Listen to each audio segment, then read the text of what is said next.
and gentlemen, welcome to the Mailbox for the 9th of August 2011. My name is Totalbiscuit, bringing you your daily dose of community interaction, gaming discussion, and all that good stuff. You can email in mailbox@cynicalbrit.com, that is mailbox@cynicalbrit.com, with topics for future shows. The game in the background is once again Element Tower Defense, and I'm showing you something of the end game here, something a little bit more exciting. Whatever the case, as I pointed out in previous episodes, this month is going to be a bit light on Mailbox because of the amount of time I'm actually spending away from home. I just got back from assembly. I'm going to be home for 2 days, and then I'm back to the Bloodstock Metal Festival. That's kind of like a holiday for me. It's the only holiday I've really had in about a year. And then after that, a day after that, I'm right back into Europe. I'm going to Gamescom, and there's going to be huge amounts of WTF and all sorts of really good content from that. But it also means that Mailbox is kind of taking a back seat for this month. It should be back at normal pace in September, which I believe is fairly quiet events-wise. Whatever the case, thanks a lot for your patience, and let's kick it off with the first email right here that comes from Basuse, who says, I ran across an article and almost broke my monitor after reading it. It states that during the investors' call for Blizzard Activision held last Wednesday, an unnamed member of Activision suggested that the hotly debated real money auction house in Diablo 3 should be implemented into StarCraft 2. Instead of gear or gold being sold to one another, it would be custom maps made by other players. Really? Do you think Activision has the power to make this happen? And if it does, what the hell has the gaming industry come to? Why can't companies take a leaf out of ArenaNet and, to a greater extent, Valve's book by keeping constant pocket leeching out of the equation? It's true they are a business, but it seems if they implement this type of system in SC2 now, they are without a doubt taking a royal dump on their community by nickel and diming them for as much as they can. Your thoughts? Well, the article that you've given me a link to, the Computer and Video Games article, seems to have neglected to mention the fact that ever since before beta, Blizzard was saying that they wanted a App Store-style system for StarCraft 2 in order to make premium custom maps. And the purpose of this was to encourage really high-quality development, because really what they want is the next Dota. They want the next Dota, or hell, even the next Footman Frenzy, just some really high-quality user-made maps, and the way that they want to encourage that is by putting in a premium system whereby a map developer could submit his map to be on the store for a premium amount, so say 99 cents or whatever. I don't even know what prices they were aiming for, but they said it's coming in Heart of the Swarm now. It was actually delayed. So this article, I would say, is sensationalist because it doesn't mention that. And anyone that knows StarCraft 2 is also well aware of that system because, as I said, they announced it way before the game came out, so it's not going to be a surprise to anybody. And the stupid thing, I suppose, in this article from Activision Blizzard is saying, oh, we'll implement the same system where you can sell maps to one another. How does that even work? I mean, that's just silly. What it should be is basically an app store. If you want a particularly high-quality custom map that has been deemed worthy to be on that store, then you pay the fee one-off and that's it. Maybe let people play it a couple of times to make sure they actually want to get a hold of it and to have a trial period, and then, of course, purchase the map to unlock it permanently. It was not, I might add, a system for Blizzard to release custom maps or anything like that themselves. It's not like you'd have to pay money for a tournament map or anything like that, or a ladder map. That would just be absolutely ridiculous. That was never the point of the system. It was to actually support editors and developers of these maps, because if you create something that's high enough quality, you've basically created a game within a game. I mean, Dota, for instance, is not Warcraft 3. It's Dota. Yes, you have to play it in the Warcraft 3 engine, but for God's sake, it spawned 2 games that are standalone, League of Legends and Heroes of New Earth. Dota 2's coming out. There are other games like Realm of the Immortals that were actually inspired by that, and to a lesser extent, Bloodline Champions. So, think about Dota. Think how many copies of Warcraft 3 Dota has sold on its own. That's what Blizzard wants. Blizzard wants to encourage more stuff like that, to turn the game into something else that people will buy StarCraft 2 solely to play. They need their killer apps, and that's how they're going to encourage it. And, I mean, do you disagree with developers getting money? What happens if you're, say, a guy that wants to make making maps their full-time job, and as a result they get really good at it? If you can't get paid for that, you get what's called brain drain, whereby people who are smart enough and talented enough don't want to do it because it makes more sense to take a job elsewhere. And if you can't make any money from it and you're just doing it as a part-time hobby, how can you dedicate enough time to it to make it a really great game? The difference between that and Diablo 3's system is that farming gear doesn't require any real skill. Pretty much anybody can do it. So we don't care if we get brain drain in Diablo 3, and if people just go and do something else. Good, they're going to do something a bit more productive. Whereas with StarCraft 2, we want talented guys making maps so we can get some great, fun custom games. There are some out now, but think of what you could do if you had a full-time development team just using the StarCraft 2 editor. Think about that. They could make all sorts of wonderful things. So I think, again, the article is a little bit sensationalist, and it's also the fact that the people on that earnings call don't even know what the hell they're talking about. I very much doubt that the people on that earnings call even have a clue as to what the system actually was and what they're suggesting would be implemented. Selling maps to each other? I mean, that implies that your normal everyday player would do that, and that's ridiculous. It's just, who the hell would buy it? It's dumb as hell. So I wouldn't worry too much about that, but I certainly don't believe it's greedy to set up this premium map store if it's all user-generated content. I think it is if it turns out that everything Blizzard then makes from there on in has to cost money. That's a bit of a problem. But apparently that was not the case. You know, you're not going to have to pay for Season 3's maps or Season 4. Who the hell would pay for Season 3? I'll tell you what, I would pay for Season 3's maps to be deleted entirely. This one comes in from Snails. It says, "Hey TB, today I read that Mojang had been contacted by Bethesda and had been pretty much sued for their use of the name Scrolls in the upcoming game, which was announced earlier this year, with guns loaded and court bills paid for, even though Notch tried to compromise with them. The reason for the sue, Notch claimed, is that it's too similar to the title The Elder Scrolls, and that the use of the title Scrolls will confuse gamers to think that Scrolls is Skyrim, or if you'd like, gamers are too stupid to tell the difference, and I pray that this isn't the view that Skyrim developers had of us, because I'd rather have another challenging Elder Scrolls game and not have my hand held. To keep things short, why would a huge company such as Bethesda go and make headlines for such a matter? Why would they make themselves appear as bullies and insult the gamers while they're at it and anger a lot of Minecraft fans as well? So what do you think Bethesda lawyers are doing here, and what can they gain on this case? What do you think is their underlying purpose in doing this? Because as far as I can tell, this will damage their reputation, if anything. Also, are there any other cases you know of where companies want to own every single word in their trademark?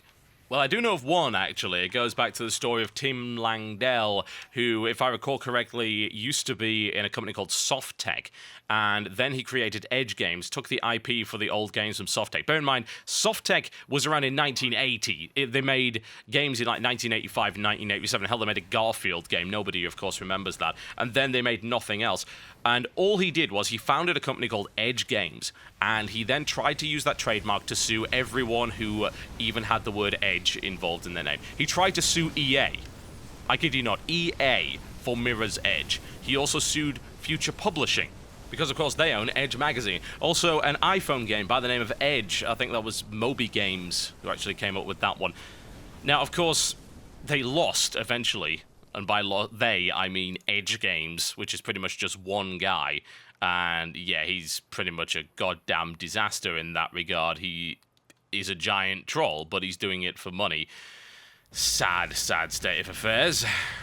But whatever, we crushed him in the UK, actually, in June. He got absolutely smashed by a judge over here. So I'm hoping the same kind of thing will happen, because really nobody knows Morrowind and things like that really by Elder Scrolls, and certainly not Scrolls. It's not a common name. I don't call it the Elder Scrolls. I call it Morrowind, or Oblivion, or Daggerfall, or Arena. I don't call it Elder Scrolls. Maybe I'll say, oh, the latest Elder Scrolls game, but most of the time, when you hear about Morrowind, you don't hear it called the Elder Scrolls 3. You just hear Morrowind. It's as simple as that. The idea that they're similar is pretty ridiculous. I mean, the logos aren't even all that close. They are still fantasy games that involve leveling up. That's about as far as I can see, but who the hell calls them Scrolls? Can you name one guy who refers to those games as, oh, it's the Scrolls games? Get out of here. I can just see some ridiculous post-ironic hipster maybe do that. Aside from that, bugger that. Absolutely not.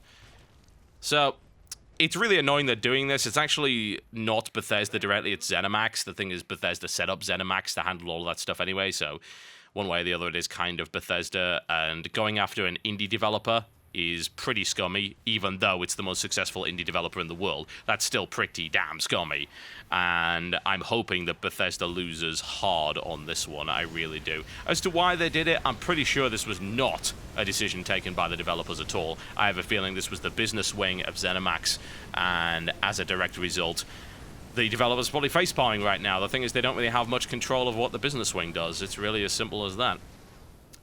But I hope they lose badly, because this is an example of flagrant abuse of intellectual property and trademark law, and there is nothing worse than that. I'll tell you this for a fact. As far as I'm concerned, intellectual property law should be treated as a shield to protect people from malice and not as a sword to beat people around the head with. And that's been the view in the UK for a very long time. The problem is in the US, trademark law is often used aggressively in that regard, not to just protect your own IP, but to actually stomp on competition. And I don't really know what ZeniMax is really thinking in that regard. Is Minecraft competition? I suppose it kind of is, because if people are playing Minecraft, they're probably not buying Skyrim. But still, you could apply that to any bloody game. Let's just do it to Dwarf Fortress, why not? I think it's just the size of Minecraft in general. I don't know, though. It's a sad, sad state of affairs that we constantly see nonsense like this happening, and I do hope the court in question throws it out, because it is a disgusting precedent to set, and I hope that it doesn't happen. This one comes in from Anonymous that says this: as you're probably aware, Steam are currently running a pre-purchase promotion on Skyrim, whereby if you order before 10 a.m. Pacific Standard Time, or on 8th of August, you get a free hat in TF2, which some people are apparently frothing at the mouth of. Oh, really? I would have never seen that happen. However, pre-purchasing is not available in the UK, and while there's no confirmation on why this is, many claim it's because Gameplay, the owners of Game and Game Station in the UK, are essentially blackmailing Bethesda by saying they will not sell Skyrim if it's available for pre-purchase on Steam in the UK. Since they're a business, I can understand the motive behind it, and with diminishing sales year by year, I can't exactly blame a profit-seeking company trying to keep its shareholders happy. Likewise, Bethesda are a profit-seeking business, and if by pleasing the brick-and-mortar stores they believe they'll net greater sales, then I would find it hard to be mad at them as well. However, I'm of course rather annoyed at the situation. Not so much because I wish to pre-order Skyrim on Steam, but more so that I can't stand people that spoil my freedom of choice. What is your view on the situation? Do you think we'll see an improvement in general business practice for consumers anytime soon? No, I think it's going to get worse. It's as simple as that. Brick and mortar stores know that they are in a situation where they have a limited amount of time remaining before they are absolutely destroyed. Digital distribution is the way of the future, and I would predict that within a decade we will not see discs anymore unless the internet connections in certain big consumer countries, like say the UK and the US, do not get up to the level they need to be. Because right now, for instance, the idea of downloading a full 1080p movie, let's just say it was an uncompressed Blu-ray format, that is, what, about 40 gigabytes, give or take? So, how long would it take for me to download 40 gigabytes? A long damn time. Simple as that. That's why people still buy discs, because it's more convenient, and of course, in the case of the PlayStation 3 and the 360 at the moment, it just makes more sense to buy games on discs, and most of the time they're not available on release, unless of course they're XBLA or PlayStation Network games. I would say that the next generation of consoles, a lot more games are going to be available for download, a lot more. That's already happening to some degree. The PSP has a very large store of digital distribution stuff, and those stores I think are only going to get larger, because in reality, publishers want digital. Why? Because they can cut the distributors completely out of the equation. They get more money. It's cheaper for them to do this. They can do all sorts of things. They don't have to worry about the game, say, going gold and then having to go to print. They can keep producing the damn thing right until the last day if they want. They can do all sorts of good stuff with that. Digital distribution is good for publishers, which is why you see so many jumping on board with it. Do you really think the publishers don't want digital distribution when they're doing these ridiculous sales on Steam? They know this is good, and they want more people there. They do not want to have to deal with companies like Walmart and things like that, who for the longest time have been forcing publishers and distributors to sell at a ridiculously low bulk rate. So they've actually reduced the amount of profit they can make. And of course, they just threaten not to sell the damn thing entirely if they don't do that. There's a lot of bullying that goes on in the retail sector. Whereas digital distribution, while there is the potential for that as well, there is competition there, and it's a younger market, which means that the publishers can try again and hopefully have more control this time around. I think they've succeeded in doing that by the looks of it. I think it helps that Valve are, for the most part, a very reasonable company. Admittedly, if Valve were not the top competitor, and someone like, say, Direct Drive or maybe even Impulse now, who's been bought out by GameStop, I think things would be a lot worse. But yeah, these stores in the next 10 years, in my opinion, will be dead. Why would you go there? The only reason you go there is to buy peripherals. That's what they're going to become. Stores with peripherals and hardware. And the funny thing is about hardware, it doesn't make you a lot of money. Peripherals, sure, you can do that. But for actual game sales, I don't think there's going to be all that many of those at all anymore. I really don't. Once the internet gets fast enough, and unless games expand at a ridiculous rate, it's going to be digital downloads for everybody. It is. And hell, maybe, I suppose these stores will not sell a disc, but will sell a card with a code on it, which is actually already happening. And then you can just give it as a gift or whatever. So this is why they're being aggressive like this. They're trying to squeeze as much out of their business as humanly possible in the time they have remaining, and they're looking to transition into something else over the next decade. That would be my prediction anyway. I'd be very surprised if game stores existed in their current form in 10 years, because we are going digital whether they like it or not, and as far as I'm concerned, it is a good thing. I wouldn't have said that about 5 years ago. Actually, would it be 5? Maybe a few more than that, because I like to buy box games because you've got stuff with them. You got like little things, you got a map, and you got a good, nice, big, thick manual. I still recall reading the Alpha Centauri manual, which is actually like almost a novel. I think it was about 300 pages, and half of it was just written. It was just a novel you could read. It was awesome. Now, they don't even put manuals in boxes anymore because they're going green. And what we mean by this is we're saving money. There's no point in owning boxes anymore because they take up too much space on the shelf. So there you go. Go digital. If that's the way we're going, then go digital. Okay, folks, that is me done for the day. Thank you very much for watching the Mailbox.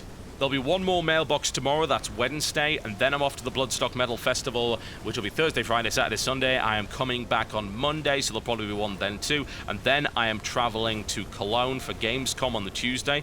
There'll probably still be a Mailbox on Tuesday as well, because I'll be in the hotel at about 4:30, so I've got loads of time. But then, obviously, it's going to be mega Gamescom, so there's going to be tons of WTFs and interviews, but Mailbox will probably take a sideline for the time being. I'll see you next time.